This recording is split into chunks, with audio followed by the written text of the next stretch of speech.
mais j'ai aussi... Oh, désolée. Donc, j'imagine que ça veut dire que si l'enregistrement commence maintenant, ça veut dire que toute la partie d'avant ne sera pas dans la vidéo, mais c'est pas grave. Donc, donc plus de 25 ans d'enseignement, à la fois comme enseignante, direction d'école, conseillère pédagogique, en évaluation, en intégration de la technologie en salle de classe. Et là, cette année, je me concentre sur la pédagogie en particulier. Donc, je donne des formations, je crée du matériel pédagogique. Je travaille aussi sur ma propre entreprise en ce moment, qui est une entreprise qui accompagne les écoles et les entreprises dans l'évaluation, dans l'enseignement, donc toutes les parties de l'enseignement. Donc, ça, c'est la partie qui me passionne et c'est pour ça que je suis là aujourd'hui et je suis hyper excitée. Parce que s'il y a une autre chose qui me passionne, ben, c'est la langue française. Donc, quand j'ai vu le nouveau programme cadre de français, ben, j'étais vraiment excitée. Puis, c'est pour ça que je voulais offrir cette formation-là. Puis, je vous avoue que c'est tout un mandat parce que je pourrais vous en parler pendant 5 jours et je dois réduire en 90 minutes. Donc, si je vais trop vite, arrêtez-moi. Si je suis en train de parler de quelque chose qui ne vous intéresse pas, arrêtez-moi. Mais pour l'instant, je commence avec le début. Donc, dites-moi, avec un Slido. Donc, pour aller sur le Slido, vous n'avez que à utiliser le code QR ou bien vous rendre sur le site et d'entrer le code et répondre à ma question sur le niveau d'énergie. Moi aussi, je suis contente de te voir, Sylvia.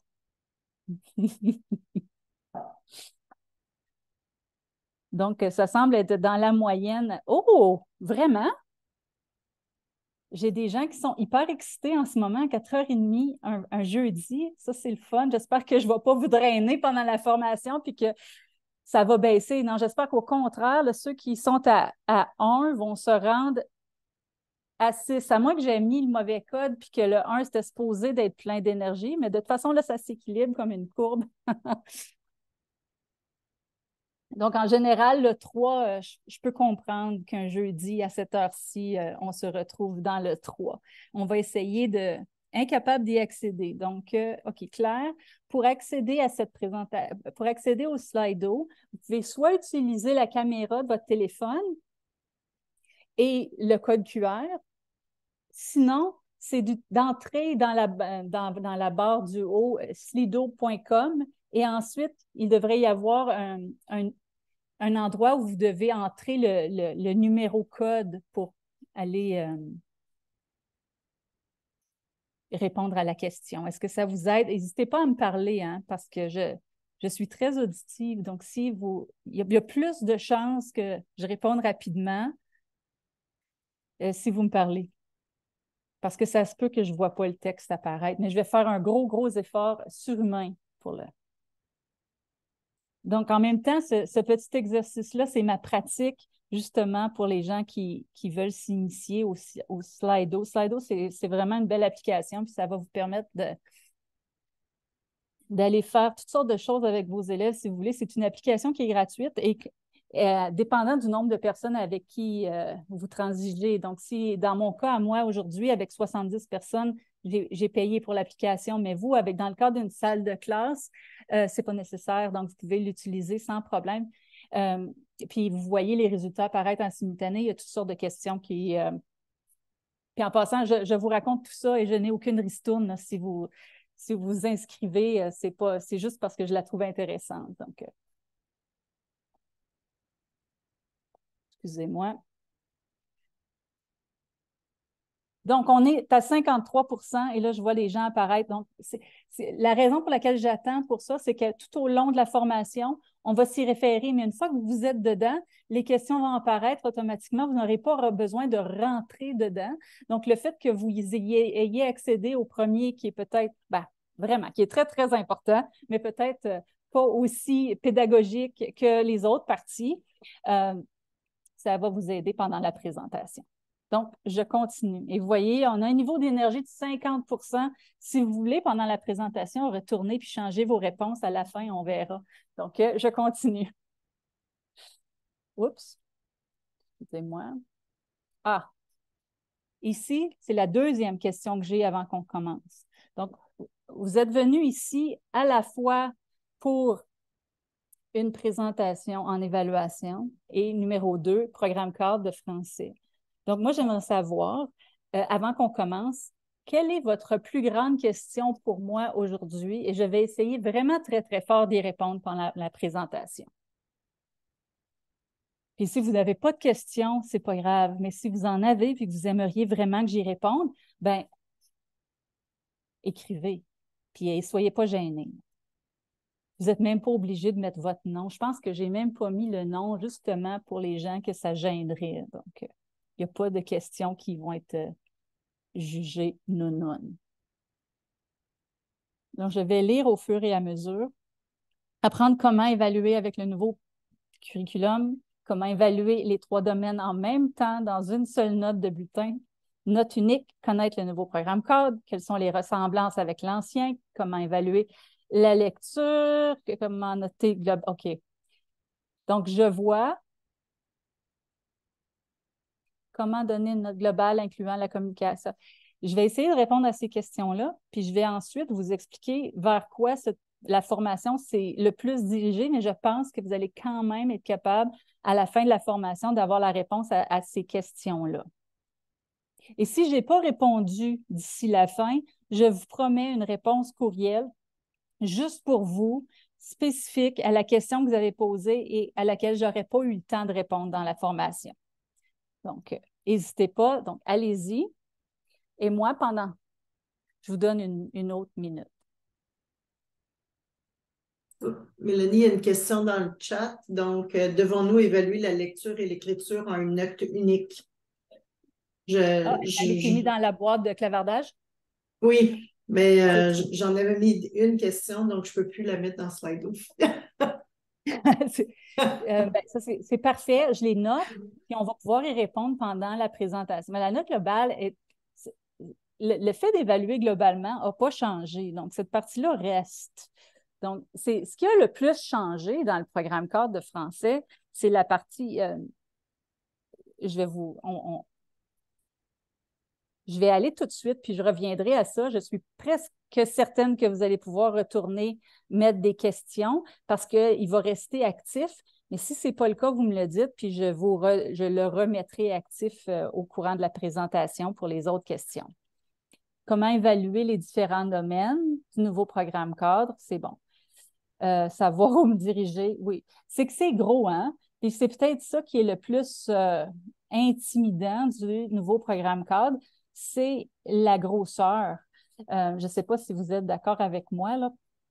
C'est qu'on est parti avec aucun enseignement formel de la grammaire comme tel, ou vraiment de base, avec quelques concepts, et tout à coup, il y a 200 pages d'enseignement de la grammaire qui sont apparues dans le programme cadre. Et ça fait des années qu'on n'a pas enseigné de cette façon-là. Il y a même probablement des nouveaux enseignants qui n'ont jamais appris de cette façon-là parce que c'est tellement nouveau. Je dirais que les gens qui l'ont appris de cette manière-là, je vais aller vers mon âge avec l'enseignement parce que moi, je suis allée à l'école avec des religieuses, donc j'ai eu cette chance et ce privilège-là d'avoir un enseignement systématique de la grammaire, mais ça fait quand même des années que ce n'est pas arrivé, on s'entend. Donc, en Ontario. N'hésitez pas à me le dire si vous trouvez que je n'ai pas rapport. Alors voilà, le but de la présentation d'aujourd'hui, c'est qu'à la fin, vous puissiez ressortir avec un des principes de différenciation de triangulation dans l'évaluation de l'écriture. Je me suis concentrée surtout sur l'écriture et encore plus sur la grammaire. Puis pourquoi j'ai fait ça? C'est parce que j'aurais pu parler 3 jours juste de ça, de 1. 2, parce qu'il y a des ateliers qui sont sur la lecture, parce qu'il y a eu des ateliers sur la communication orale et parce que ce qui est le plus nouveau dans le programme cadre, c'est toute cette section-là qui a été ajoutée, l'attente 2. Attendez, je le ressors bientôt, qui était... c'est un besoin réel. Excusez, je viens de voir le texto qui est apparu de Claire qui dit que depuis 5 ans, elle demande un institut qui parle de l'enseignement explicite de la conjugaison des verbes. Donc, vous voyez, ça, c'est très, très, très spécifique. Donc, c'était difficile de choisir aujourd'hui. Puis, je me suis dit, si je vais avec tout le programme cadre, ben, je ne réussirai pas en 90 minutes. Puis, vous allez sortir, puis on va avoir fait un gros survol. Puis, ça va être quand même ça en 90 minutes. Je vous avertis, il va en falloir plus. Mais j'espère qu'on va semer la graine, puis que vous allez en vouloir plus. Moi, ça va me faire plaisir de vous l'offrir. Donc, explorer des activités d'écriture adaptées aux besoins diversifiés des élèves en tenant compte de la différenciation. Utiliser diverses stratégies d'évaluation d'apprentissage d'enseignement pour aborder et approfondir les éléments d'écriture. Mettre en œuvre des outils d'évaluation tels des grilles pour évaluer les compétences.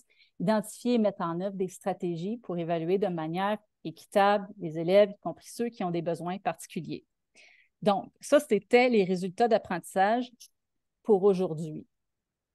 Mais là, avant de tout, je ne suis pas tout à fait d'accord avec ce que vous dites à propos de la grammaire. Qu'est-ce que vous voulez dire? Qu'est-ce que j'ai... je ne dis pas qu'on n'en faisait pas avant. J'espère que ce n'est pas comme ça que ça a été interprété, ce que j'ai dit. Ce n'est pas du tout ça. Ce que je veux dire, c'est que dans le nouveau programme cadre, les contenus qu'on doit aborder sont vraiment plus spécifiques que ce qui était dans l'ancien. Puis qu'on n'aura pas le choix d'aborder des concepts qui partent de, oui, l'enseignement de la conjugaison, mais qui vont aussi jusqu'à l'enseignement de la pragmatique, puis de la sémantique, puis des racines de mots et tout ça. C'est peut-être les parties qu'on faisait moins avant. C'est juste ça que je voulais dire, là. Je ne voulais pas dire qu'on n'en faisait pas du tout. Au contraire, on avait tout le guide d'enseignement efficace qui nous enseignait de très, très belles stratégies. C'était juste pas avec le même degré de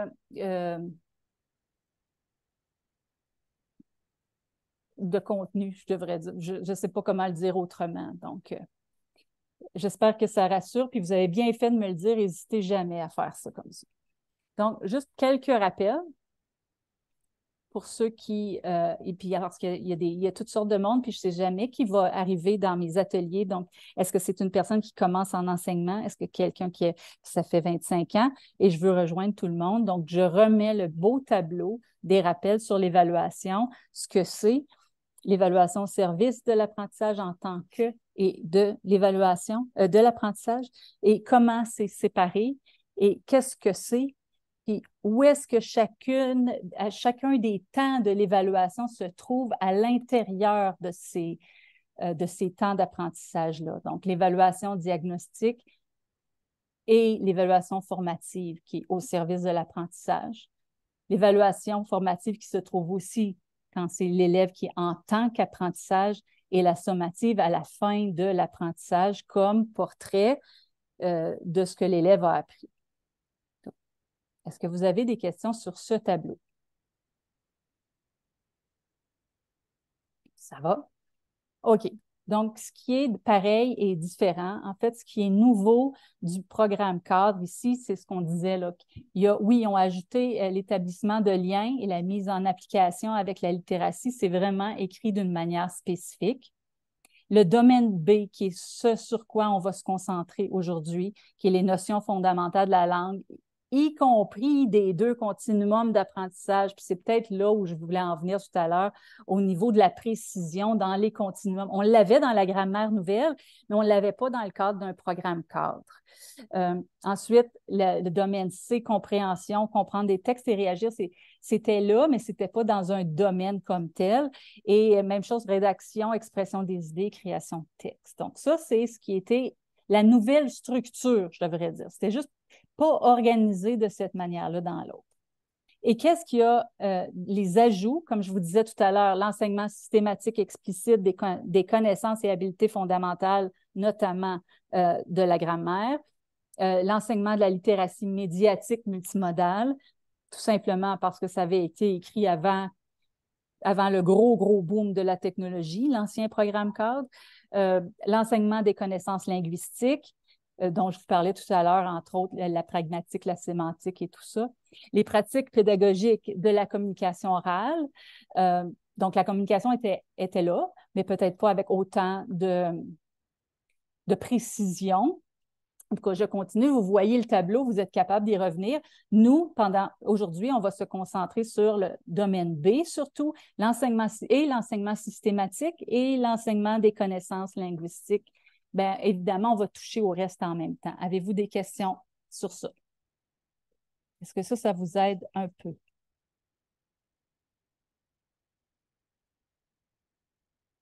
Je continue.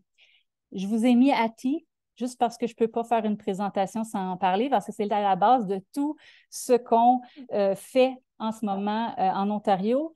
On s'est basé beaucoup. Il appuie, c'est à la base des raisons pour lesquelles on prend toutes les décisions qu'on a prises en éducation, parce que ce qu'il a voulu établir, Hattie, c'était les pratiques pédagogiques et d'apprentissage qui étaient les plus efficaces. Donc, c'est vraiment les 2100 méta-analyses, les 132 000 études et 300 millions d'élèves, c'est la raison pour laquelle on devrait se fier à ce qu'il dit, je pense. Ça aussi, juste ça, je pourrais en parler pendant 45 minutes, mais je vous l'épargne en vous faisant ressortir ce qui est ressorti de ses études à lui. Donc, dans les pratiques qui sont efficaces, l'intelligence collective, la différenciation, la rétroaction descriptive dans le cadre de l'évaluation formative et non pas seulement qu'à la fin de l'apprentissage, les attentes élevées des enseignants, mais aussi de l'élève envers lui-même, et la triangulation,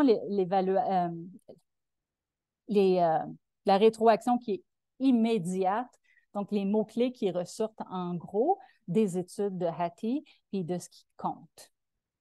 Est-ce qu'il y en a qui aimeraient ajouter là-dessus? Parce que, comme je vous dis, là, ça, c'est passé comme un éclair sur des études qui représentent énormément. Donc, Hattie, pour les gens qui ne sauraient pas, c'est basé sur un numéro, une taille de l'effet. Donc, tout ce qui est, selon lui, qui apparaît à plus que 0,4.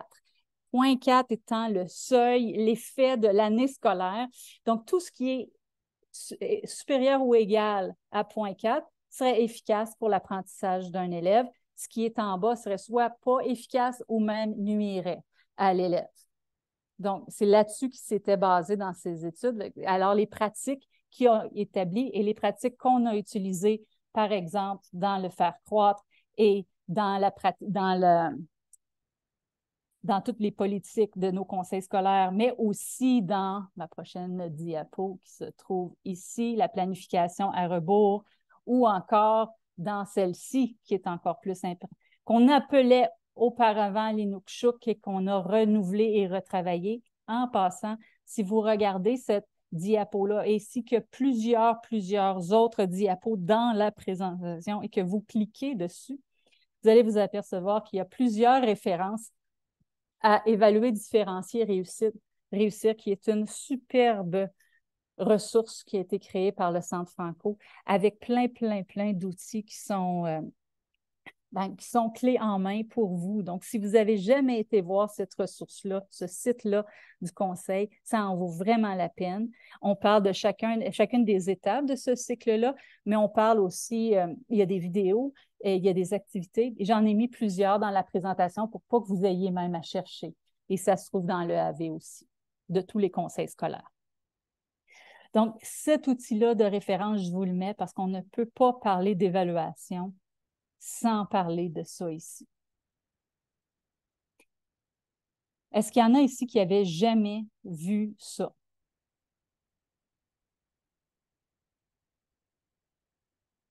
Ça m'encourage. La semaine dernière, j'ai donné une formation. Il y avait des gens qui n'avaient jamais entendu le mot triangulation. Donc, c'est normal que vous n'ayez pas vu la ressource comme telle. Je pense qu'elle est quand même assez nouvelle. Elle a été présentée l'été dernier, je pense, Simone, ou même, ça fait peut-être 1 an qu'elle existe. En 2022.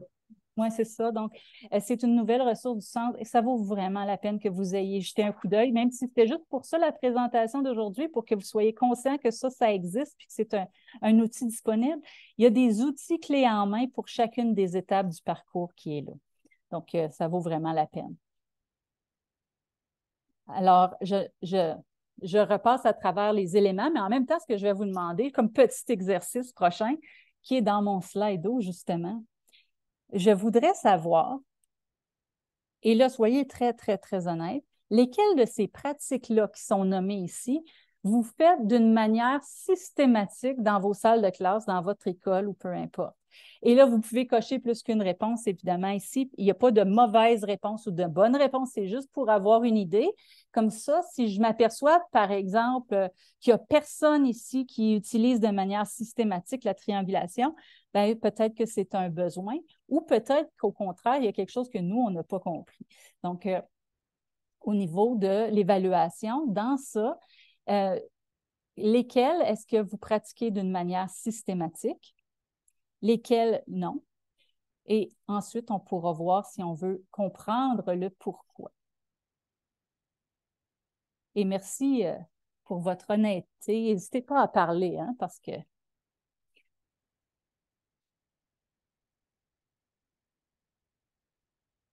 trouve ça étrange. Je m'attendais à ce que les réponses apparaissent et elles n'apparaissent pas.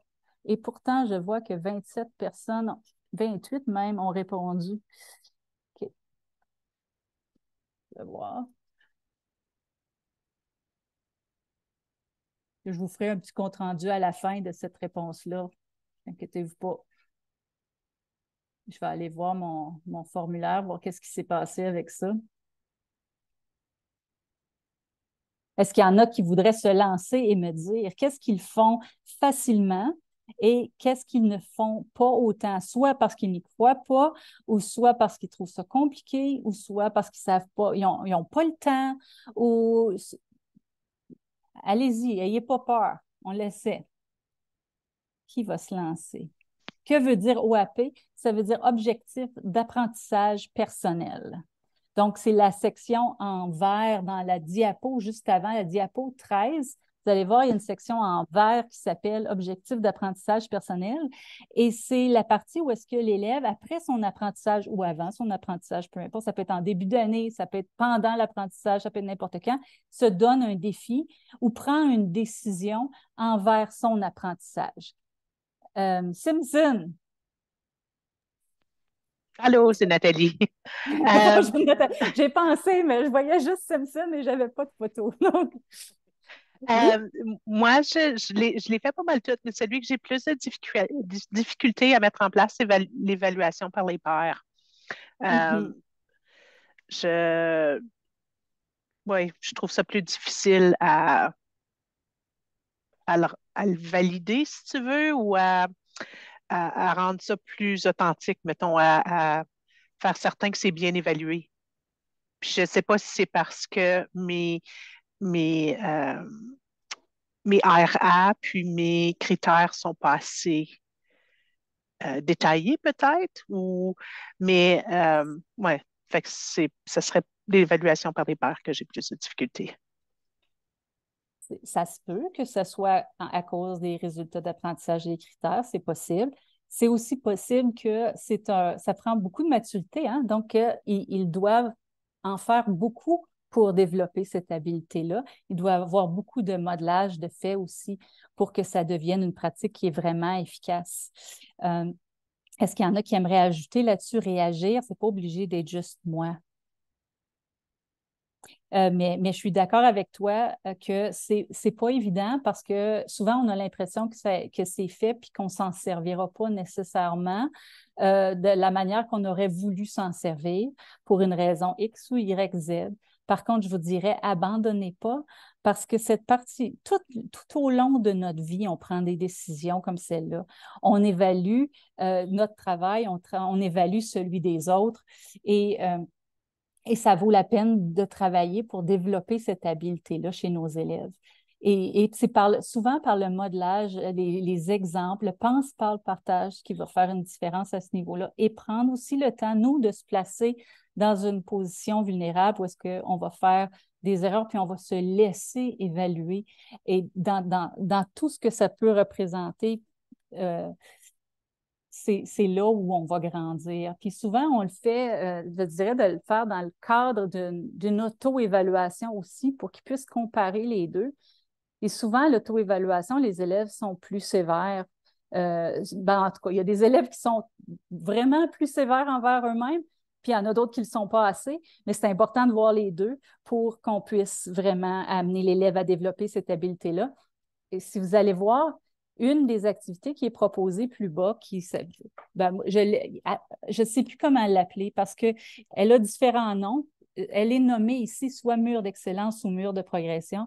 Cette activité-là peut vraiment amener les élèves à développer à la fois l'évaluation par les pairs, à la fois l'auto-évaluation, aussi l'objectif d'apprentissage personnel et l'autorégulation qu'on a de la difficulté parfois à évaluer. Donc, vous verrez, cette activité-là, personnellement, je l'ai trouvée tellement, tellement, tellement, tellement riche dans ma salle de classe. C'est l'activité dans ma carrière que j'ai trouvée qui avait un effet immédiat et permanent. Donc, cette activité-là dont on va parler tout à l'heure, ça vaut vraiment, vraiment la peine une fois que vous avez compris comment le faire puis à quel point ça peut être riche. Là, je viens de voir, l'auto-évaluation est aussi une pratique difficile pour moi.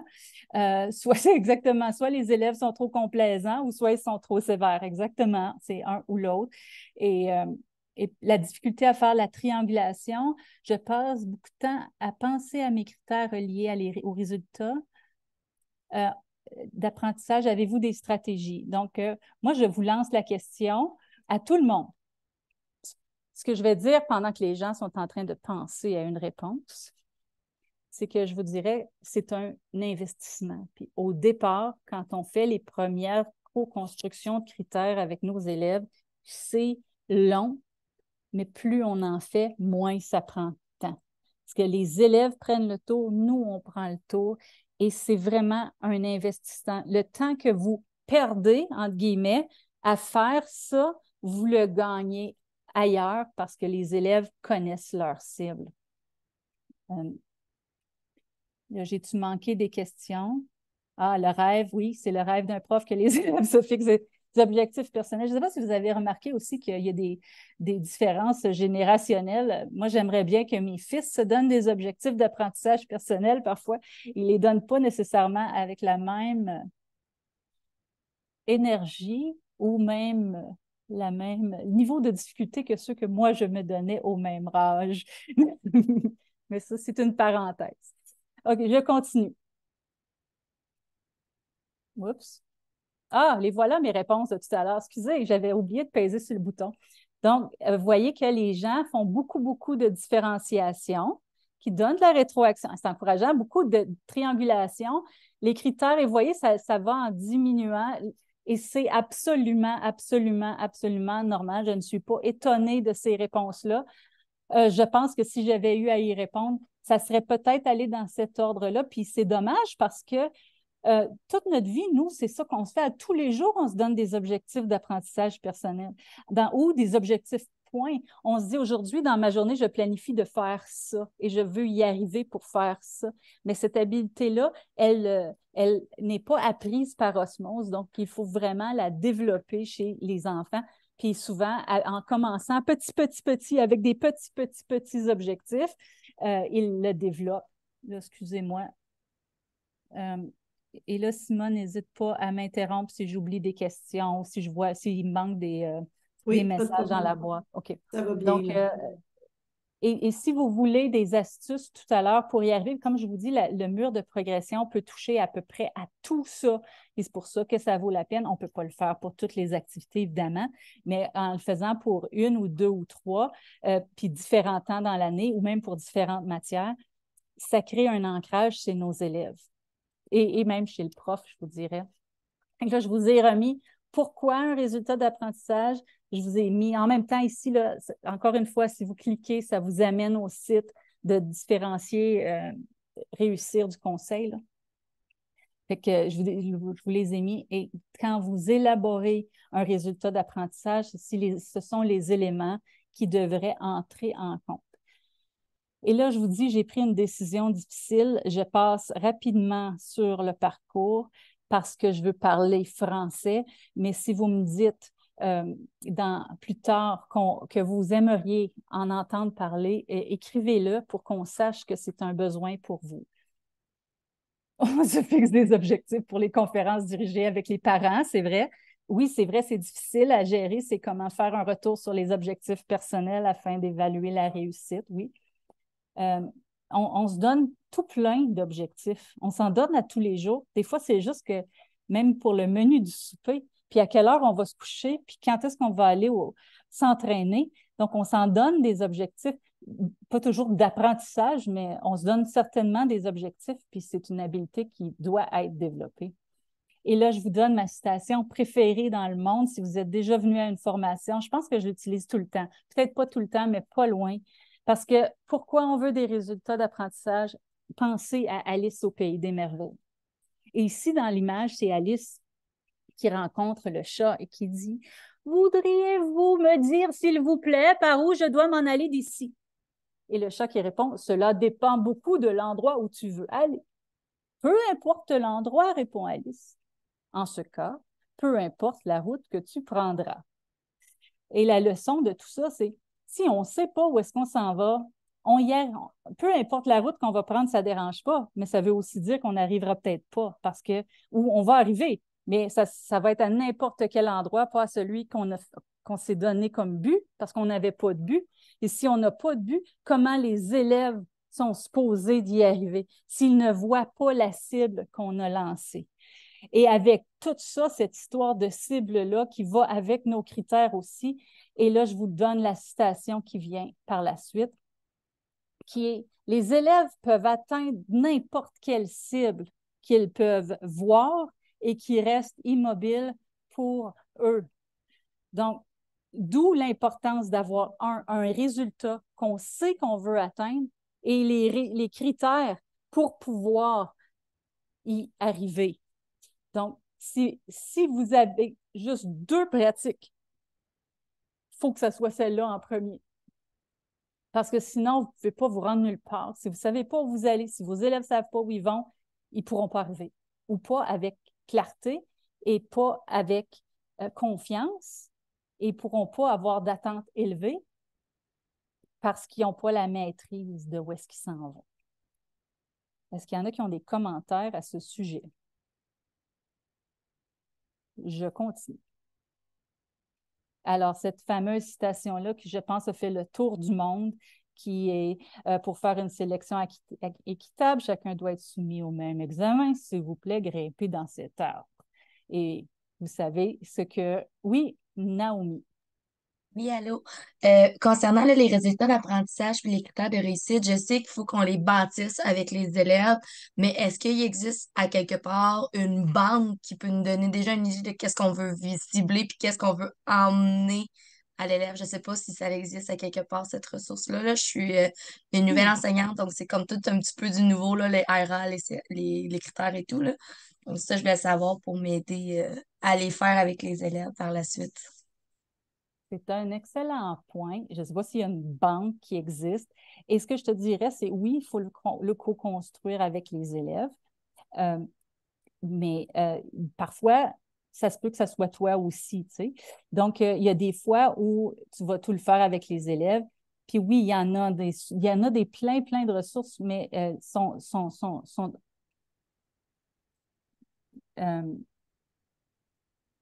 PPALF, la trousse, oui, oui, absolument.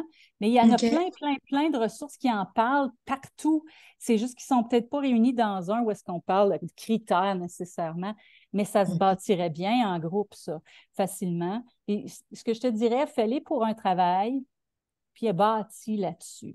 Puis OK. toi, pense à ce que tu veux atteindre. On va en faire un exercice, puis tu vas voir qu'après l'avoir fait quelques fois, ça va te venir plus naturellement. Utilise ton programme cadre, utilise tes attentes, utilise les compétences de la grille. Ça va te guider dans les critères que tu vas vouloir établir. Vraiment, OK. vraiment beaucoup. C'est bon. Je vais aller explorer alors la ressource que la personne a mis dans le Oui. clavardage, là. Et Merci. surtout, prends la grille qui est dans le programme cadre, va chercher tes contenus, ça va te guider dans ce que tu veux atteindre. Et dans la grosse différence entre qu'est-ce que c'est un critère et qu'est-ce que c'est une exigence, assure-toi quand tu fais ton élaboration de critères qu'il y a des qualifiants dedans. Parce que si tu n'as pas de qualifiants, donc par exemple, si tu dis que tu veux que tout le monde écrive une bibliographie avec 10 ressources, ben comment tu évalues ça sur une grille? Si tu as juste, une fois qu'il y en a mis 10, il y a un A, non, tu veux pouvoir l'évaluer sur une échelle. Donc, il faudrait que faut que tu ajoutes des qualifiants. Par exemple, il faudrait que tu dises que ta bibliographie, elle est pertinente, qu'il y a des sources qui sont reliées au thème. Donc, vous voyez, là, il y a beaucoup plus de viande autour de ce que vous demandez. Et là, ça peut être évalué sur une échelle. Donc, tout à l'heure, les gens me posaient la question, comment on fait pour l'évaluer d'une manière globale?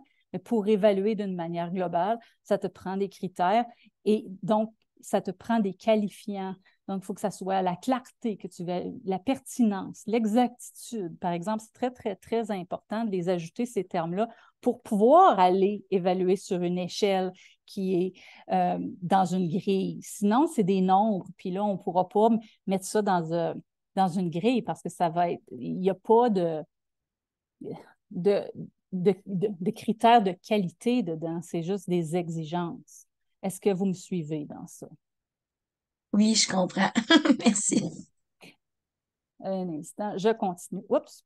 Donc, la fameuse triangulation. Encore ici, si vous pesez sur il y a des liens là, qui vont vous mener à différentes ressources. Puis vous allez voir, il y en a qui me disaient qu'il y avait de la difficulté. Oui, bien c'est ça. Les fascicules 1 à 4, ils sont justement dans la ressource à quelque part.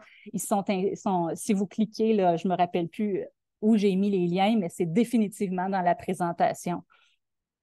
Et là, je vous ai mis je vais le sauter, celui-là, au niveau de la triangulation, parce que je veux qu'on se rende plus loin dans le français.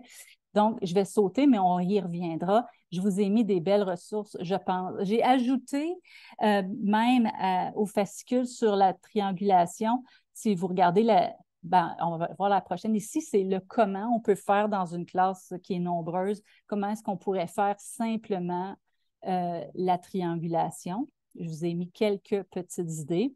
Donc, pendant que les élèves travaillent sur une tâche d'écriture, on circule dans la classe, on prend des notes, on discute avec les élèves pendant qu'ils travaillent, on pose des questions, on note des réponses dans une grille. Puis là, je vous en ai mis plein, plein, plein.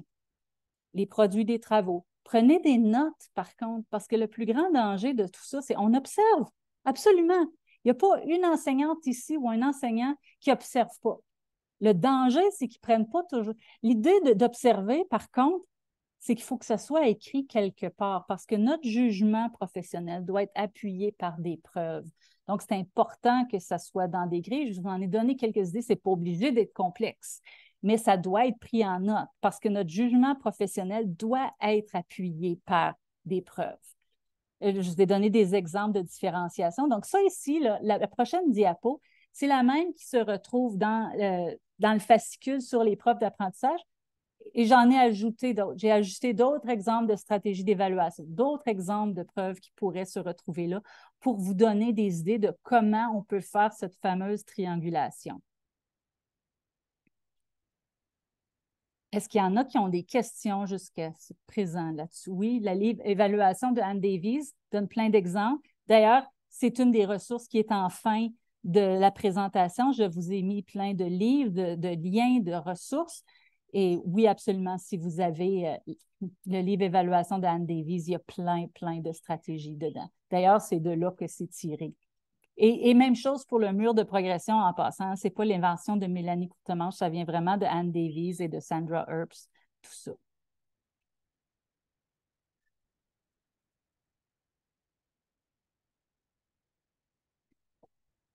Diane, est-ce que tu aimerais en parler? Je ne veux pas te mettre sur le spot, fait que c'est correct si tu ne veux pas en parler, mais je trouve ça intéressant ce que tu as écrit. Tu as dit, c'est difficile de me promener lors d'une tâche d'écriture quand je travaille avec une élève PANA. Plusieurs idées sont belles en théorie, mais la réalité. Ah, c'est correct. Et même si ça avait été parce que ça ne te tentait pas, ça aurait été parfaitement acceptable aussi. Est-ce qu'il y en a qui ont cette même difficulté-là, qui ont de la difficulté dans un contexte où ils ont plusieurs élèves qui sont soit PANA ou en difficulté, qui ont de la difficulté à faire soit la différenciation ou à circuler dans la classe ou à donner des mini-leçons parce qu'ils sont pris dans leur contexte de gestion de classe?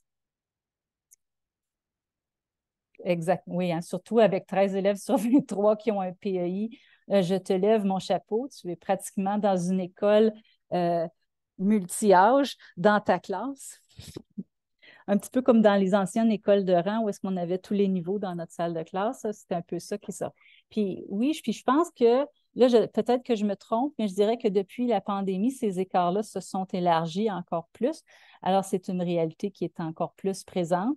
Et aussi plusieurs nouveaux arrivants dans nos classes. Alors, plus qu'on en avait il y a 10 ans, par exemple. Donc, c'est une réalité qui est différente et on a des grandes demandes. Puis moi, je suis ici, puis je vous parle de plein de choses que vous pourriez mettre en pratique qui seraient extraordinaires dans vos salles de classe. Mais vous allez voir qu'il y en a qui sont moins difficiles que d'autres à mettre en œuvre et que vous allez pouvoir les mettre en pratique aussi. Là, attendez une minute, je vais aller voir. J'ai peu d'élèves, mais ils sont autistiques avec d'autres difficultés d'apprentissage par-dessus. J'ai quelques élèves que je dois scripter pour eux à cause de leur PEI. Donc, c'est difficile de circuler dans les tâches individuelles. Oui, je peux imaginer absolument. Sur le moment même, mais souvent, je fais des retours à d'autres moments, dîner, lecture personnelle. On peut parfois jongler avec le temps. Parfois, je me cible un temps de rencontre pour voir tous les élèves au courant de la semaine. Je pense que ça, c'est une excellente stratégie. Mais moi, j'avais une période, j'avais un 10 minutes de lecture en revenant du dîner. Là. Pendant ce 10 minutes-là, si vous saviez le nombre de choses que je pouvais faire avec mes élèves, là, par exemple, je faisais l'évaluation de lecture de mes élèves, c'était pendant ce 10 minutes-là où est-ce qu'ils venaient lire qui venaient me lire des choses. Donc, je pouvais évaluer la fluidité en lecture. Par exemple, faire mes évaluations GB+, je le faisais pendant les périodes de lecture silencieuse. Les regroupements flexibles, c'est un mode survie. Puis souvent, des autres élèves. Donc, par exemple, il y avait des activités où moi, je voulais, par exemple, enregistrer mes élèves qui étaient en train de me décrire. Là, dans ce cas-ci, c'était de placer les fractions en ordre. C'est à ça que je pense. Mais ici, dans le cadre de programme de français, ça pourrait être de replacer des... Ça pourrait justement d'évaluer son travail et de déterminer la prochaine étape. Bien, c'est un autre élève qui tenait le iPad pendant que l'élève donnait sa description. Une fois qu'il avait terminé son explication et sa prochaine étape et son objectif d'apprentissage personnel, donnait le iPad à l'autre élève qui filmait à son tour et l'élève passait. Donc, ce n'était pas nécessairement avec moi qui avait la conversation, mais avec un autre élève à qui ils présentaient leur travail.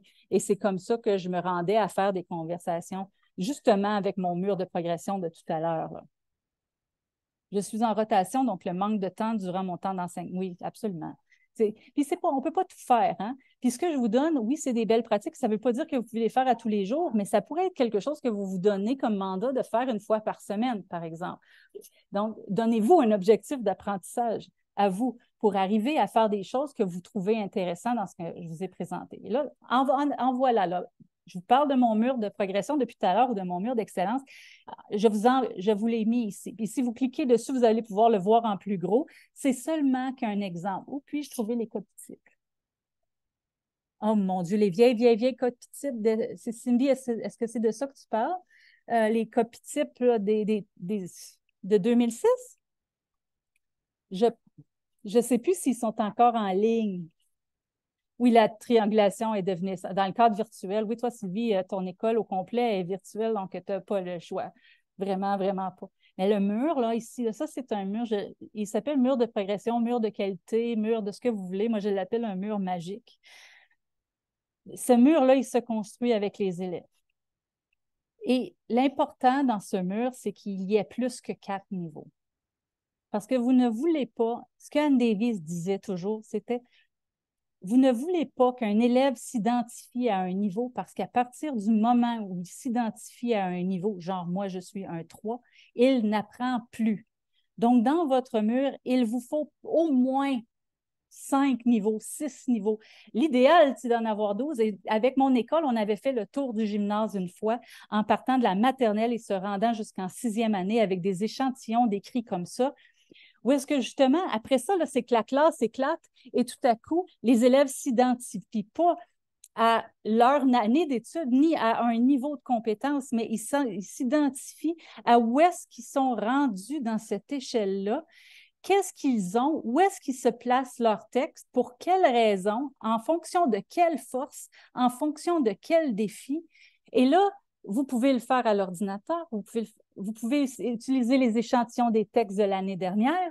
Vous pouvez changer de texte avec l'enseignante de l'autre classe. Mais je vous dirais qu'une fois qu'ils sont habitués à faire ça, les élèves n'ont plus peur que ce soit leur propre copie qui soit même affichée. Ils en sont fiers, peu importe où elle est dans le mur, parce que ce qui fait qu'un enfant ou un adulte ne peut pas progresser, c'est que, il ne comprend pas comment se rendre à l'étape suivante.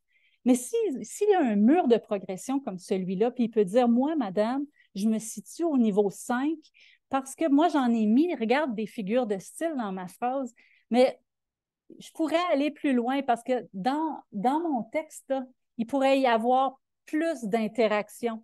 Puis c'est de même que je vais aller pour... Oui, c'est ça, c'est le continuum de qualité. C'est juste qu'il est appelé de 150 façons différentes. Excuse-moi, là, j'ai répondu à Diane en même temps.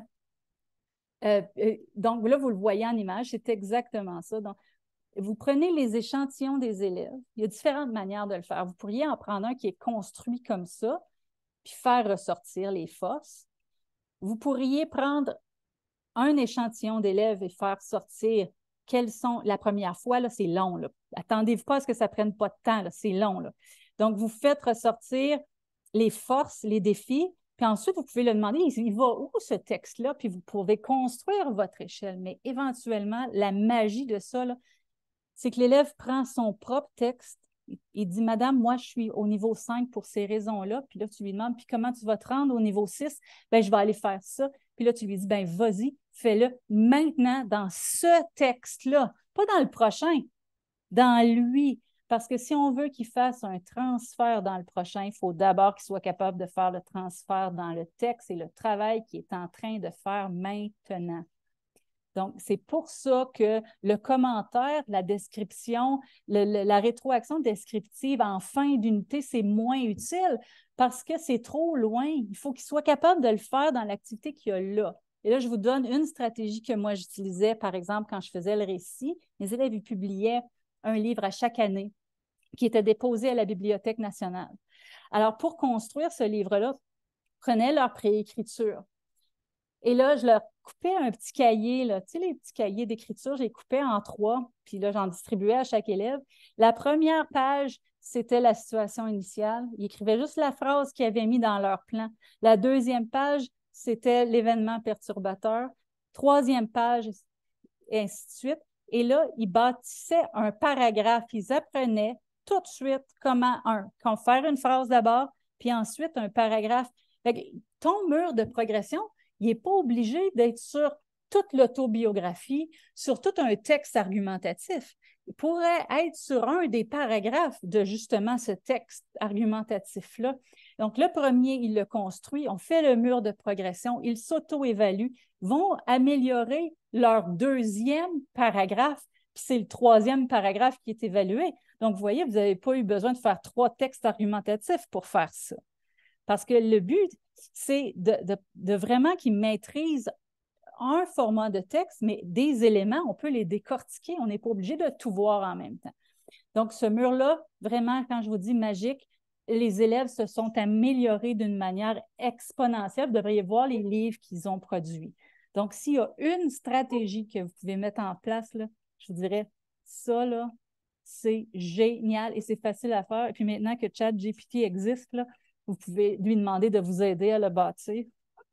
Ça peut aussi vous aider pour vous donner des idées. Si vous ne savez pas comment vous partir, vous pourriez écrire, mettons, quelques extraits de texte puis me dire, pouvez-vous m'en écrire d'autres qui se situeraient entre les deux ou même après? T'sais, juste pour vous aider à gagner du temps dans la création de votre mur de progression, c'est une idée que je vous lance. Donc, oui, Danica, établir et utiliser des critères. Ah, oui, c'est ça, hein, tu demandais comment faire. C'est pas Danica tout à l'heure, je me rappelle plus, c'est qui avait demandé une ressource sur comment établir des critères. Et effectivement, là, puis cette ressource-là est presque certaine qu'elle se retrouve dans vos écoles. Là. Elle devrait, là, il devrait y avoir un centre de ressources dans vos écoles. Est-ce qu'on peut avoir le mur? Ben oui, il est là. Vous ne l'avez pas dans la présentation, le mur de progression? OK, tu m'as fait peur. Je pensais que tout à coup, vous n'y avez pas accès. Donc ça, c'est un mur, mais vous pourriez le faire dans n'importe quelle matière. J'en ai de fait qui sont en mathématiques aussi, mais là, je ne l'ai pas mis parce qu'on parlait d'un contexte de français. Est-ce qu'il y en a qui ont des questions sur un mur de progression, sur comment le faire? Si vous regardez la diapo d'après, il y a la description du comment on fait ça, un mur de progression, entre autres. Oups, je me suis trompée, excusez-moi. Ben voyons. Et voilà. C'est le comment on fait ça. Donc, analyser des exemples au début de l'apprentissage, les placer avec vos élèves à un endroit. Comme je vous avais dit, moi, j'avais utilisé le mur du gymnase à l'école où j'étais, là, était au centre de l'école, puis il y avait des murs tout le tour. Alors, on avait fait ça là, à la grandeur de l'école, dans une de nos capes. On avait construit un continuum de qualité, c'était le but. Et après ça, ben, c'est que ça peut. Ce que vous allez vous apercevoir, c'est que vos élèves de sixième, ils peuvent se rendre pas mal plus loin qu'en sixième avec votre élève de première année peut se rendre plus loin que la première année parce qu'il y a l'exemple qui vient après tout le temps. C'est ça qui nous manque dans la vie souvent. C'est quoi la prochaine étape pour aller plus loin? Et comment j'y arrive? Comment je le fais? Est-ce que c'est réaliste? Est-ce que c'est facile? Dans les jeux vidéo, il faut que la prochaine étape soit atteignable. Mais quand on a une échelle comme ça, c'est juste une petite chose qu'on peut ajouter, donc c'est atteignable. Le lien vers la présentation. Je m'en occupe. Je m'en occupe. Il manque des murs dans la classe pour mettre tout ça. Oui, effectivement. Vous voyez, mon mur de progression, là, en ce moment, il fait sur un écran. Hein? Donc, vous pourriez faire la même chose, puis que ça soit sur votre tableau interactif pendant une leçon. Puis que l'élève l'utilise, puis vous rencontre pour vous en parler, soit pendant la lecture silencieuse, il arrive avec son petit paragraphe, puis il vous dit où est-ce qu'il se trouve. Mais ça pourrait être encore, comme je vous disais tout à l'heure, un autre élève à qui il explique. Puis là, tout à coup, vous montrez en même temps, votre élève est en train de s'auto-évaluer, bien, il montre aussi à l'autre élève comment s'évaluer. Et vous pourriez aussi utiliser ça pour faire l'apprentissage de l'évaluation par les pairs. Donc, vous voyez que dans ce mur-là, où est-ce que l'élève prend son travail, vous avez avec lui établi quels étaient les critères, donc il est capable d'aller voir, c'est s'auto-évaluer, où il est, déterminer c'est quoi la prochaine étape de son travail, donc l'objectif d'apprentissage personnel, aller le faire, l'autorégulation. Mais l'auto-évaluation du départ pourrait être faite avec un père qui pourrait dire, moi, je pense que ton texte, il se situe au niveau 5 à cause de ça. Es-tu d'accord? Moi, j'en avais mis des figures de style, donc je pense que peut-être qu'il est au niveau 6, puis là, ils peuvent en discuter, puis voir, négocier, comprendre. Puis en passant, ce que je n'ai pas dit tout à l'heure, c'est que là, on a mis j'ai mis 8 niveaux. Mais des fois, il va y avoir, ce n'est pas nécessairement un escalier, hein?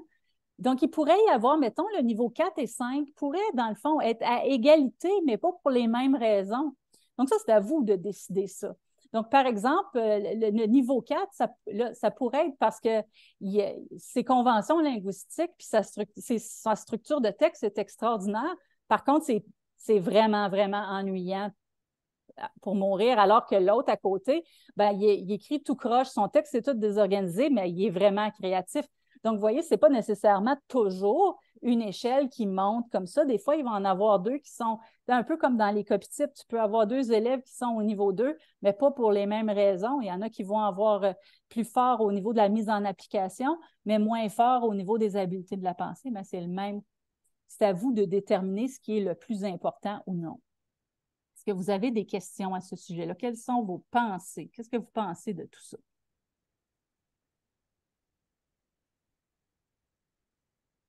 Naomi. Oui, excuse-moi. J'ai encore d'autres questions. Est-ce que ça pourrait, par exemple, les niveaux être associés au niveau d'année d'études dans une école ou il faut vraiment que ce soit en fonction des critères excuse-moi, je suis tout un peu mélangée là, dans mes choses, là, mais pour déterminer combien de niveaux qu'on veut, c'est juste parce qu'on veut les emmener qu'ils aillent toujours vers l'avant après ou c'est niveau 1, c'est première année, niveau 2, deuxième année, ou on y va comme juste de manière plus en complexité, puis c'est ça. Exactement. OK, je comprends. Parce que tu les prends où est-ce qu'ils sont et tu ne veux pas qu'ils s'évaluent en fonction. Tu ne veux pas qu'ils soient en train de s'évaluer sommativement, dans le sens que, parce que tu veux que leur état d'esprit soit croissant. Growth Mhm. mindset, je l'ai mal traduit, là, je le sais. Ouais, mentalité de croissance un peu. Oui, c'est ça. Donc, OK. merci, mentalité de croissance. Donc, vous ne voulez pas qu'il s'arrête au niveau 3 en disant, ben moi, je suis un B, puis ça finit là, je suis un B. OK. Parce que ça revient à je suis pas bon en maths. Tu sais, moi, je suis pas bon en maths. Fait que tu veux pas qu'il soit là, tu veux vraiment qu'il s'évalue en fonction des critères, puis d'éléments qui sont vraiment précis, qui évaluent son travail et pas sa personne. Puis c'est le danger. Sinon, il arrête d'apprendre.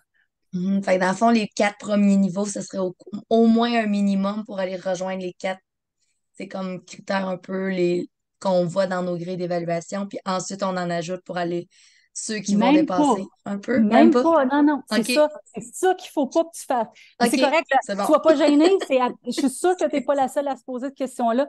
C'est ça qu'on ne veut pas faire parce qu'on ne veut pas que l'élève il pense que en fait, ton niveau 1, si ton groupe est hyper fort, ton niveau 1 pourrait déjà être au niveau 3 de la grille, là. Fait que OK. tu prends les Pour les élèves pousser où est-ce qu'ils sont plus. rendus. C'est pour ça que tu parles vraiment, vraiment, vraiment. Puis là, il ne faut pas que tu sois gêné. Puis vraiment, je suis contente que tu aies posé cette question-là. Elle est super importante. Tu veux vraiment qu'ils soient identifiés à des critères. Donc, pas à une place dans la grille, mais bien à où est-ce qu'ils sont tes élèves, puis où est-ce que tu veux les amener. Puis tu ne veux pas qu'il y ait une fin. Comme. Puis OK. ça pourrait aussi être carrément comme tes élèves sont rendus en première année puis tu es en quatrième, ben ça se peut que tu aies un échantillon. La grille de progression que j'ai là, ici, là, j'aime mon cas, et c'était une grille de progression qui avait été faite pour une classe de quatrième année parce que c'est tout ce que j'avais. J'avais tout ça dans ma classe, là. Donc, Mhm. c'est de là que c'est sorti. Mais le niveau 1, puis le niveau 4 n'est pas nécessairement en quatrième année en ce moment. Mon A, là, c'est pas ça. Mhm. Donc, vraiment, là. Donc, faut que tu enlèves, quand tu penses à échelle de qualité, il faut que tu enlèves de ta tête l'évaluation sommative puis des niveaux de rendement. Il faut vraiment que tu y ailles OK. avec les critères que tu as ciblés pour ce travail-là. C'est bon, je comprends. Tu sais, dans le fond, je le vois avec du potentiel aussi pour nos élèves.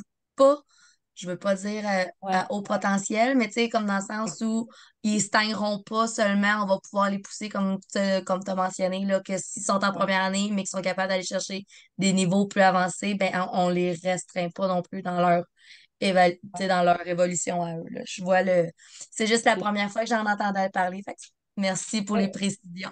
Garde, merci de poser la question. Puis je pense que Sylvia a raison. L'erreur que j'ai peut-être faite, c'est de nommer mes colonnes avec le mot niveau. On pourrait juste mettre des étoiles à la place, là. Puis là, tout à OK. coup, on enlève parce que euh, ça pourrait faire le même effet chez des élèves. Donc, oui, tu as absolument raison, Sylvia, merci. N'hésite pas à parler, ma belle, hein? Euh, Donc, oui, absolument. Donc, en enlevant le mot niveau, pas de problème. Puis, soyez pas gênés de poser des questions. C'est pour vous autres, la formation. Hein? Donc, vraiment. J'ai-tu manqué quelque chose?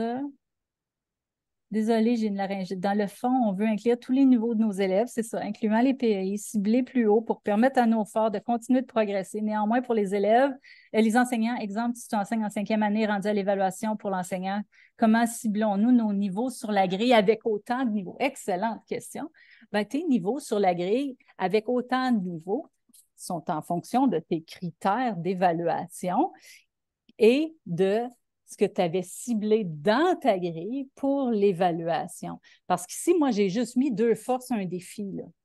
Fait que ça serait plus pour t'aider dans tes commentaires de bulletin que pour t'évaluer dans ta sommative, parce que tu peux voir où est-ce qu'ils sont les plus grandes forces de tes élèves. Tu sais? Mais donc, qui a écrit crème, connaître crème glacée, oui, c'est ça, pizza, oui, ça peut être n'importe quelle métaphore que vous utilisez pour voir qu'il y a de plus en plus de garnitures, mais aussi, pas juste toujours de la garniture, ça peut être aussi des compétences qui sont acquises. Donc, vraiment, encore une fois, ça ici, ce mur de qualité-là, c'est pour l'évaluation au service et en temps qu'apprentissage. Donc, vraiment, pour vous aider à bâtir. Puis après ça, quand vous allez voir votre grille, ça va être beaucoup plus facile de la faire.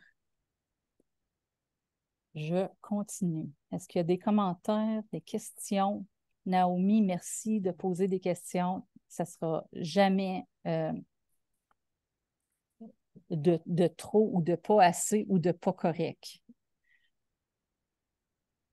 Oups, j'ai encore fait ça, désolée. Mais vous autres, vous ne le voyez pas, là, mais moi, je sais qu'à chaque fois, j'ouvre ma grille au lieu de changer de diapo.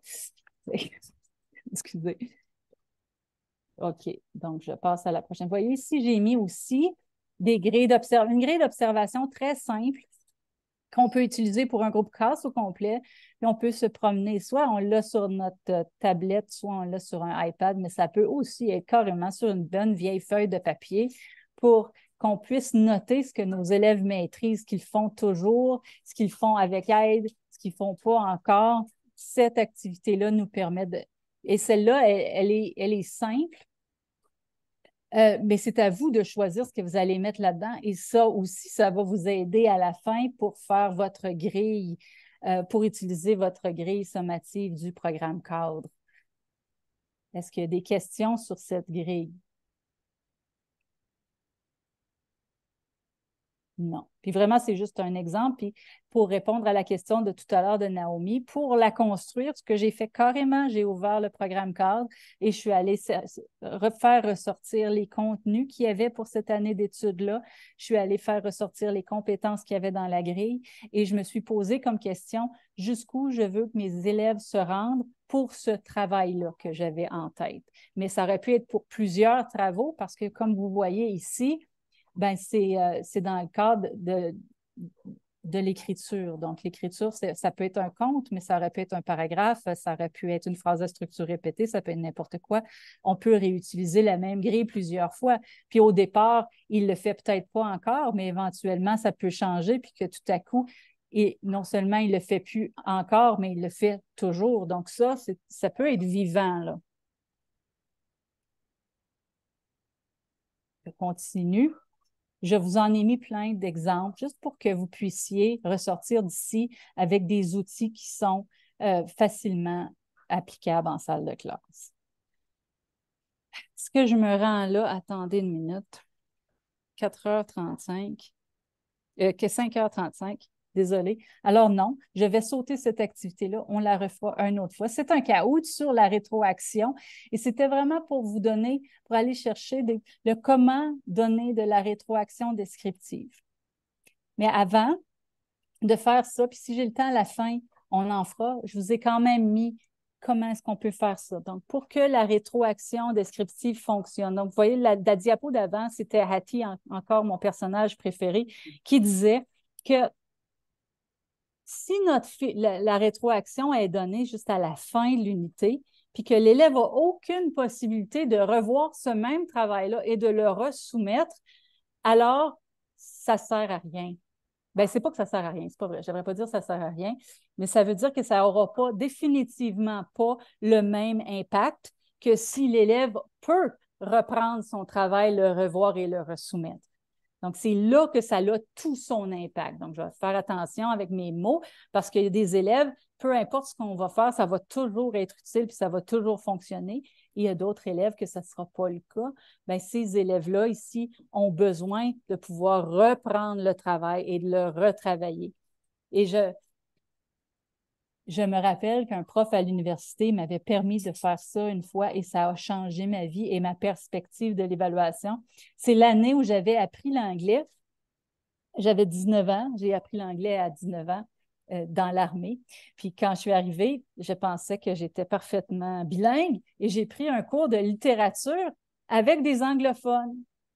Et mon premier travail, j'ai eu 50 et là, je pensais mourir. Le prof m'a fait venir à son bureau, puis là, il m'a dit, mais qu'est-ce que tu as pensé de remettre un travail de même? Puis là, je l'ai regardé, c'était Dodie Kravitz. Puis je lui ai dit, mais j'ai appris l'anglais l'été dernier. Puis là, il a fait, ah, là, je comprends. Puis là, il me dit, tu avais tout le contenu, mais tu ne peux pas écrire de même puis me remettre un travail comme ça à l'université. Fait qu'il m'avait donné la chance de reprendre ce travail-là et de le retravailler et de le resoumettre. Et ça avait été une expérience vraiment, là, j'ai vraiment beaucoup, beaucoup, beaucoup appris. Et ça a vraiment fait en sorte que mon anglais maintenant. Je peux donner des formations en anglais, puis mon conjoint, c'est un anglophone. J'aurais jamais pu faire ça à 19 ans. Donc, cet enseignant-là a changé ma perspective de l'évaluation, puis c'était à l'université. Donc, vraiment, merci, monsieur. Donc, je continue. Donc, je suis d'accord avec Hattie là-dessus. Donc. Et Sonia dit, j'adore cette perspective et c'est ce que je dis aux élèves. On évalue pour aider les élèves à progresser. Si l'élève acquiert les connaissances, c'est l'objectif. Oui, absolument. Puis l'autre chose aussi, quand on parle d'évaluation sommative, quand notre élève a fait son évaluation sommative puis qu'il a bien réussi tout le long, puis qu'il m'offre complètement son évaluation sommative finale, il faut se rappeler, dans le faire croître de succès, là, il y a une phrase clé qui dit que l'évaluation finale, c'est un portrait du profil de l'élève. Fait que si ton évaluation sommative, là, elle ne représente pas son profil, alors il faut ajuster, il faut repenser, il faut peut-être redonner même notre évaluation si ça donne que c'est tout le groupe qui est comme ça. Mais vraiment, il faut que ça soit un portrait du profil de l'élève au complet. Donc, il faut garder ça en tête quand on donne notre évaluation finale. Avant de donner une note sur un bulletin aussi, il faut faire attention. Il faut qu'on puisse aussi justifier ce profil-là. Hein? C'est d'où je parlais tantôt. Le jugement professionnel, c'est une chose, mais l'appuyer par des preuves, c'est encore plus important. Ben, peut-être pas autant, pas plus important, mais au moins autant. Là. Donc. Puis là, je vous donne un exemple qui m'est arrivé quand j'ai commencé à enseigner, puis Dieu merci, je l'avais faite, mais ça aurait pu ne pas être le cas. J'avais une classe de première année, puis au début de la première année, par exemple, les élèves n'écrivent pas nécessairement, ils n'écrivent pas, puis ils ne lisent pas beaucoup. Donc, le nombre de preuves écrites qu'on avait, le nombre de productions n'était pas très grand. Puis j'avais donné un B+ à un élève, puis le parent m'avait dit, ben, comment ça, tu as donné un B+? Mon enfant, c'est pas un B+. Et là, j'étais-tu assez fière d'avoir noté toutes les conversations, d'avoir eu mes grilles d'observation, puis d'être capable de montrer. À quelque part, j'avais fait une erreur parce que je ne les avais pas assez bien communiquées avant, donc les parents étaient surpris. Mais au moins, j'étais capable d'appuyer mon jugement par des preuves que j'avais accumulées autrement que par des productions. Puis c'est la même chose en éducation physique, par exemple. Les profs observent beaucoup. Bien, ils ont des grilles pour le faire. Les profs de maternelle, c'est les meilleurs observateurs au monde parce qu'au départ, ils n'ont pas toujours des productions. Donc, vous voyez, c'est important de varier. Puis il y a des domaines dans notre enseignement qui sont plus faciles à varier au niveau de la triangulation que d'autres. C'est correct. Et donc, ça, c'est comment, donc fréquente, immédiate, variée, en fonction des attentes, des critères, des résultats. Spécifique, descriptive, tu sais, bravo, tu as bien fait, ça donne pas à l'élève c'est quoi la prochaine étape. Hein? Donc, il faut faire attention. Ça ne veut pas dire de jamais dire bravo, là, mais peut-être d'être plus précis dans la manière de le dire. Puis le Kahoot que j'avais en donnait des exemples, c'est juste qu'on n'a pas le temps en ce moment. Utile, facile à comprendre, et force prochaine étape, ça, c'est ce qu'on pourrait retrouver dans une rétroaction qu'on donne à des élèves. Ici, c'est juste pour vous autres. Encore une fois, c'est tiré de la ressource évaluer, différencier, réussir. Et c'est des manières de donner de la rétroaction descriptive écrite, mais il y a aussi toutes sortes d'activités de rétroaction que vous pourriez utiliser. Puis il y a ça, là, comme je vous disais, là, pour toutes les sections du parcours, vous avez des activités pratiques. Ici, je les ai mis en lien, comme ça, vous n'avez même pas besoin de fouiller pour les trouver. Et là, ici, j'ai un breakout. On a deux choix. Soit on le fait en breakout ou soit on le fait ensemble en même temps dans le document. Je vous fais voter à main levée, comme à main levée de petits bonhommes d'emoji. Qui voudrait faire un breakout? Puis là, je vous explique ce que c'est. L'idée, c'est que je vous ai proposé ici, je pense que j'en ai mis 9 activités d'enseignement de la grammaire et dedans, j'ai tout inclus résultats d'apprentissage, déroulement, discussion, différenciation, triangulation, évaluation, rétroaction. Certaines questions doivent être données dans un autre texte pour vérifier. Oui, oui, oui, absolument. Avant de prétendre que les... Oui, je suis d'accord aussi, hein? Oui, oui. Quand on parle d'un profil, puis quand on parle de tout ça, c'est que ça nous en prend plus qu'une fois pour pouvoir établir un jugement. Est-ce que c'est ça que tu voulais dire? Et là, est-ce que c'est ce que tu voulais dire quand tu dis que certaines questions doivent être redonnées dans un autre test? Donc, tu voulais dire que certaines compétences doivent être abordées plus qu'une fois avant qu'on puisse évaluer le niveau de maîtrise d'un élève. Est-ce que je comprends bien ce qui est écrit?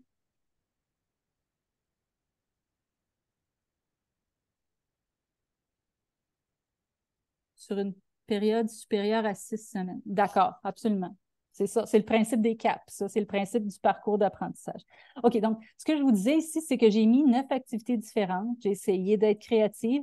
J'ai aussi essayé de prendre des activités qui n'étaient pas nécessairement dans le guide d'enseignement efficace, juste pour vous donner une plus grande variété, qui viennent directement toucher des attentes du nouveau programme cadre de français. Comment est-ce que ça pourrait être abordé dans le cadre du parcours d'évaluation, donc avec la différenciation, la triangulation, l'évaluation, même des idées de rétroaction. Mais là, plutôt que de vous les donner et puis de vous les lire une à la fois puis que ça soit plate et redondant, c'était l'idée derrière un breakout, mais ça peut, ou tout simplement, ce que je pourrais faire, c'est qu'il y a si vous cliquez sur breakout, plutôt que d'être lancé dedans, vous êtes lancé dans un Google Doc. Et ce que je vous inviterais à faire, et ça serait d'aller les regarder, de les lire, de mettre des étoiles sur ceux que vous aimez particulièrement, peut-être me mettre des commentaires sur ceux que vous n'aimez pas du tout, puis pourquoi, comment on peut les travailler.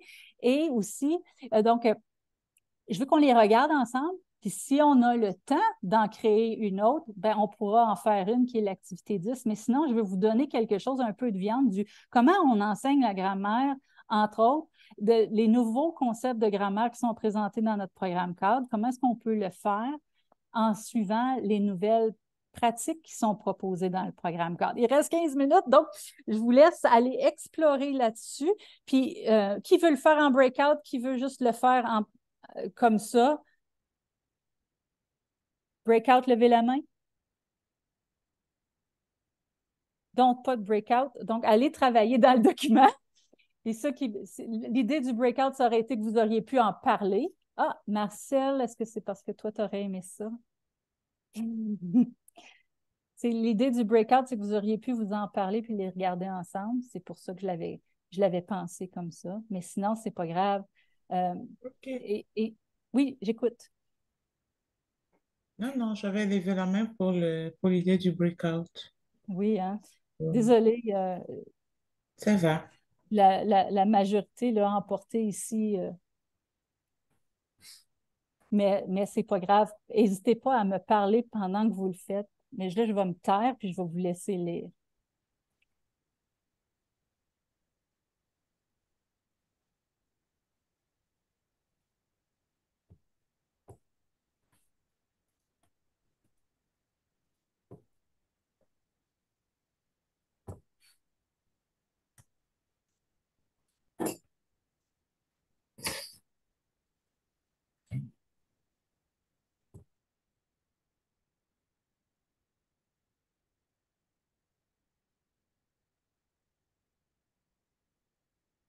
Et je vais vous rappeler, en fait, quand je vais me remettre à parler tout à l'heure, quand je vais voir qu'il n'y a plus personne qui écrit dans les documents, on reviendra puis on pourra faire une petite mise en commun.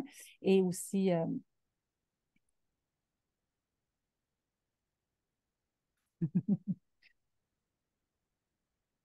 j'aimerais savoir vos impressions puis vos commentaires pour m'améliorer.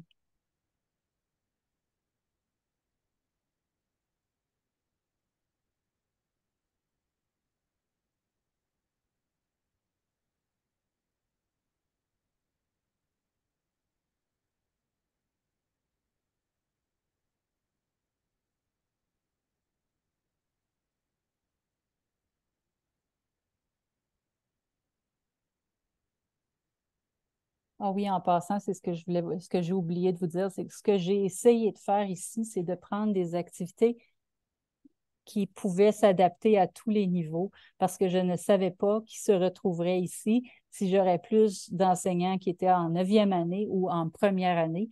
Donc, ces activités-là, je pense qu'on peut les adapter pour chacune des années d'études. Et ceux qui sont plus vieux et qui voudraient, on pourrait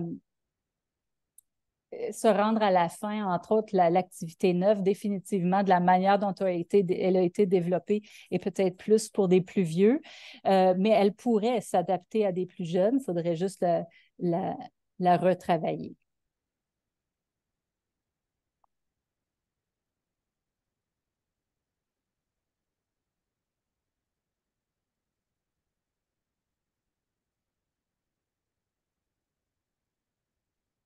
Et en passant, si vous me mettez des étoiles puis que je m'aperçois qu'il y a des activités qui auraient, mettons, 10 étoiles, puis que dans un des commentaires, c'est écrit de créer du matériel qui demande du temps, bien peut-être que Mélanie va décider à un moment donné de construire cette activité-là et de vous la soumettre comme ça. Donc, si je vois qu'il y a 0 étoile, bien, je ne le ferai pas, mais si j'en vois que les gens aiment cette activité-là et aimeraient qu'elle soit développée davantage avec ce qui vient pour que ça soit tout clé en main, bien, vous me le dites. Et ça pourrait être une idée éventuelle. La beauté des formations sur mesure.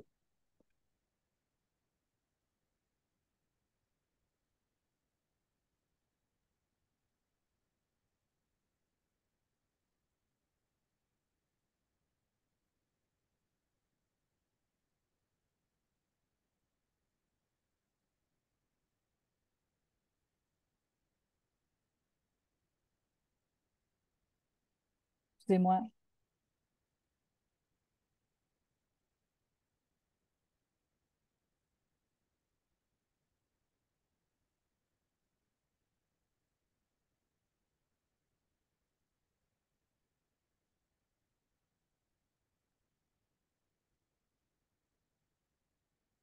Et oui, vous aurez accès à l'enregistrement, effectivement. Donc, évidemment, là, ceux qui vont écouter les 10 dernières minutes, je parle un peu moins.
Il y a quelqu'un qui a posé la question, partie du discours, qu'est-ce que c'est?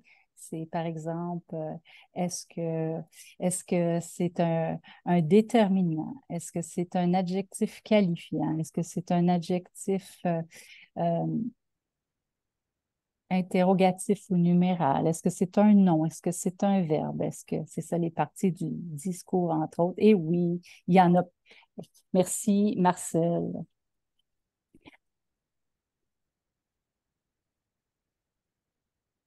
Là, je vois qu'il y a encore des gens qui sont en train. Oui, les classes de mots, c'est ça, exactement.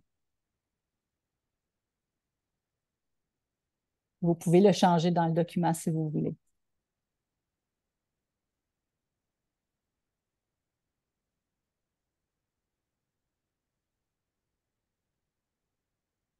Alors, ce que je vais faire, c'est que je vais vous ramener. J'aimerais entendre vos impressions. Je suis certaine que vous avez peut-être, en tout cas, d'après ce que je peux voir, vous n'avez peut-être pas terminé de consulter le document, mais j'aimerais savoir ce que vous avez pensé de ça et peut-être avoir quelques petites impressions.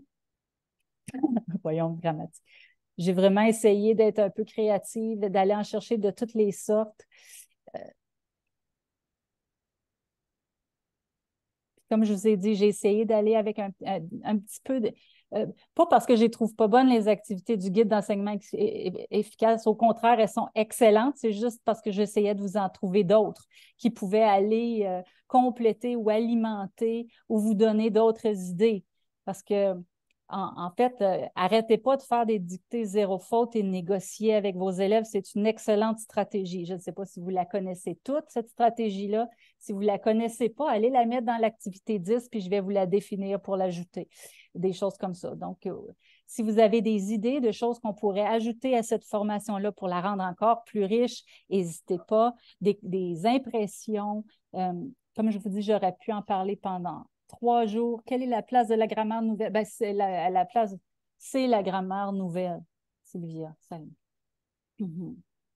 Elle a été juste beaucoup mieux explicitée, puis rendue obligatoire, surtout parce que... l'orthographe nouvelle, c'est une bonne question. Ça, je n'ai pas vérifié. Mais je sais qu'il y a eu une formation sur le vocabulaire, je crois, Simone, dans un des instituts, n'est-ce pas? Et que peut-être que la personne qui a donné cette formation-là aurait la réponse à cette question. Sinon, je vais regarder. C'est une excellente question, Claire. Je ne sais pas. Peut-être que quelqu'un a la réponse. Je n'ai pas pensé de vérifier. Oui, exactement. Oui, c'est ça. Mais c'est que, encore une fois, on est comme nos élèves, hein? Donc, il faut connaître c'est quoi la prochaine étape pour y arriver. Il faut connaître la cible. Il faut que ça nous soit présenté d'une manière explicite. Sinon, ça ne se fera pas. Oh, désolé, il reste 5 minutes. Madame Saint-Pierre, vous vouliez dire quelque chose, je crois. Tu sais, on s'enligne tranquillement. Là. Je vais essayer de conclure un petit peu ma présentation. Je vous ai laissé, en vous donnant peut-être juste ce que je vous ai mis, parce que j'ai pensé à vous tout à l'heure, quand vous m'avez posé comment est-ce qu'on fait pour le bulletin et tout ça. Je vous ai laissé avec un échantillon de un commentaire. C'est juste une idée.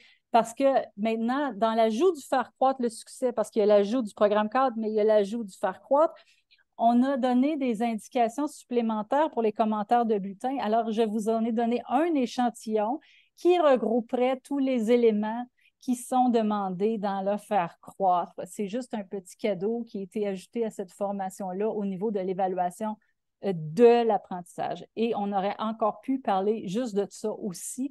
Donc, c'était difficile de faire des choix. J'espère que j'ai fait les bons pour vous ce soir.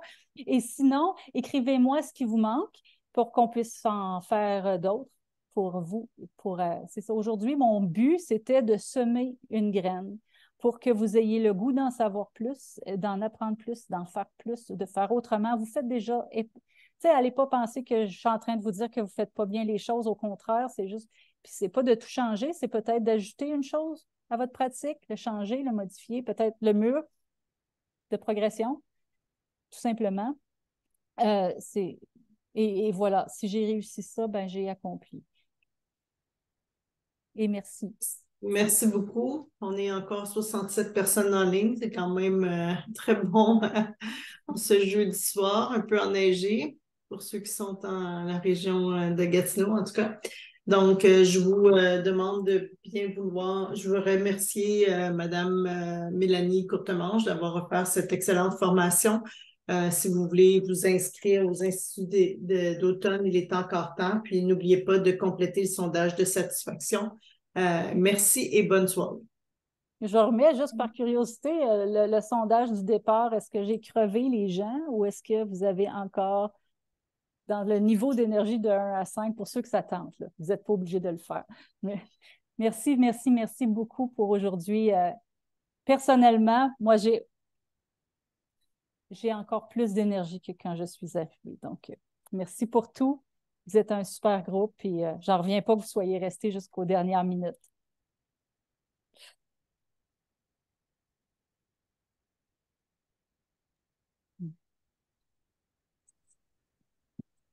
Allô, Mélanie? Oui. Est-ce que c'est Naomi Excuse-toi encore? pas, faut pas que tu t'excuses. Non, je suis contente à chaque fois que tu parles. OK. Mais dans le fond, là,